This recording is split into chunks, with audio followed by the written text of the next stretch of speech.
Music by कुंदन दास।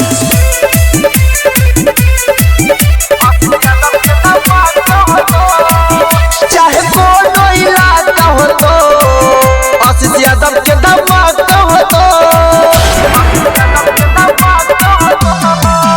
चाहे कोनो इलाका हो तो आशीष यादव के धमाका हो तो, कोई बोलबे ओकरा बारे में टाइम लगता नहीं मारे में।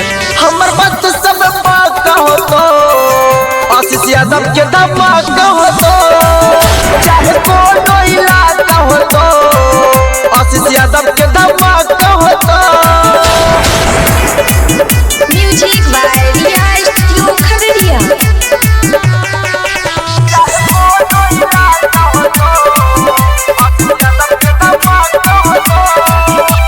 ट्रेंडिंग में बजे सब आशीष के गाना, सुन के लगता लगी रह छ दीवाना।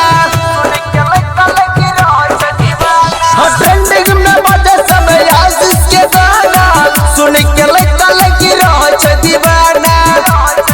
हद मन सुने कान खोल के नहीं हो तो तोरा कुछ बोल के, जब नहीं कहियो चाहता हो तो आशीष यादव के धमाका हो तो, चाहे कोनो इलाका हो तो आशीष यादव के धमाका हो तो।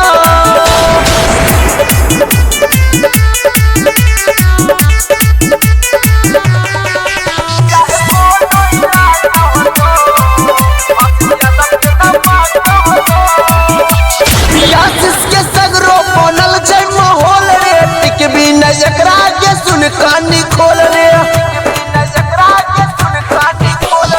आशीष के सगरो बनल जय माहौल रे, टिक भी न एकरा के सुन कानी खोल रे।